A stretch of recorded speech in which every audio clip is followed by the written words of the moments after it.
মাননীয় প্রধানমন্ত্রী অনুগ্রহ করিয়া বলিবেন কি সরকারের নির্বাচনী ইস্তেহারে ঘোষিত বিভিন্ন কার্যক্রমসমূহের কি অগ্রগতি সাধিত হইয়াছে? আমি মহান সংসদে উত্থাপন করলাম। ধন্যবাদ মাননীয় সদস্য। মাননীয় প্রধানমন্ত্রী, প্রশ্নটি উত্তর অনেক দীর্ঘ, এটিকে পঠিত বলে গণ্য করতে পারি। আপনি কি পড়তে চান না এটা পঠিত বলে গণ্য হোক? বিসমিল্লাহির রহমানির রহিম। মাননীয় স্পিকার, আসসালামু আলাইকুম।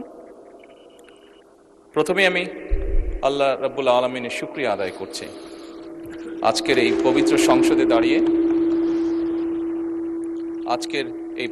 সংসদে দাঁড়িয়ে বাংলাদেশের মানুষের ভোটে নির্বাচিত বাংলাদেশ জাতীয়তাবাদী দল কি পরিকল্পনা গ্রহণ করেছে দেশের মানুষের স্বার্থে, দেশের মানুষের জন্য, সেগুলো বলার সুযোগ করে দেওয়ার জন্য।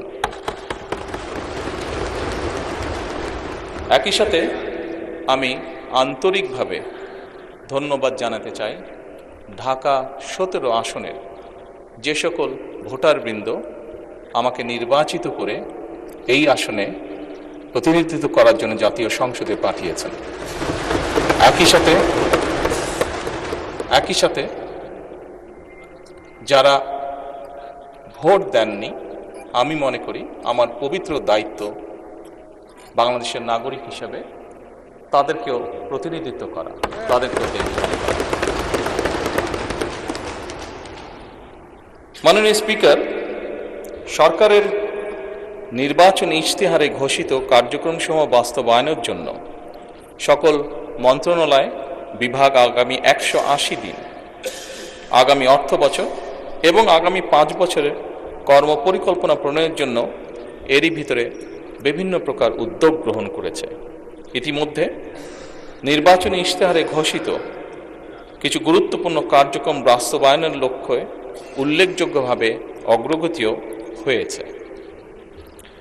প্রান্তিক ও নিম্ন আয়ের পরিবারগুলোকে, যেখানে বাংলাদেশের অধিকাংশ পরিবারই প্রান্তিক বা নিম্ন আয়ের পরিবারের সদস্য, এই পরিবারগুলোকে প্রাথমিক পর্যায়ে 13টি জেলায় প্রায় 37,814টি নারী প্রধান পরিবারকে ফ্যামিলি কার্ড প্রদান কার্যক্রম শুরু হয়েছে। মাননীয় স্পিকার, একই সাথে কৃষকের সার্বিক সুরক্ষা প্রদানের জন্য সরকার কৃষক কার্ড প্রদানের উদ্যোগও গ্রহণ করেছে। প্রাথমিক পর্যায়ে কৃষি সম্প্রসারণ অধিদপ্তরের মাধ্যমে বাংলাদেশের 8টি বিভাগের 10টি জেলার 11টি উপজেলায় 11টি ব্লকে পাইলটিং কাজ শুরু হয়েছে। এছাড়া নির্বাচনী অঙ্গীকার বাস্তবায়নের লক্ষ্যে ইতিমধ্যে সরকার শস্য, ফসল, পশুপালন ও মৎস্য খাতে 10,000 টাকা পর্যন্ত কৃষি ঋণ এরই মধ্যে মওকুফ করেছে। মাননীয় স্পিকার, সরকারের নির্বাচনী ইশতেহার বাস্তবায়নের প্রাথমিক পর্যায়ে ঈদ উল ফিতরের পূর্বেই যা আমরা দেশের মানুষের কাছে প্রতিশ্রুতি দিয়েছিলাম, ঈদ উল ফিতরের পূর্বেই 3,995 জন ইমাম, 2,975 জন মুয়াজ্জিন, 2,604 জন খাদেম এবং হিন্দু মন্দিরের 114 জন পুরোহিত, 83 জন সেবায়িত, বৌদ্ধ বিহার বা প্যাগোডার 15 জন অধ্যক্ষ এবং 16 জন উপাধ্যক্ষ, সর্বমোট 9,102 জন উপকারভোগীর ব্যাংক অ্যাকাউন্টে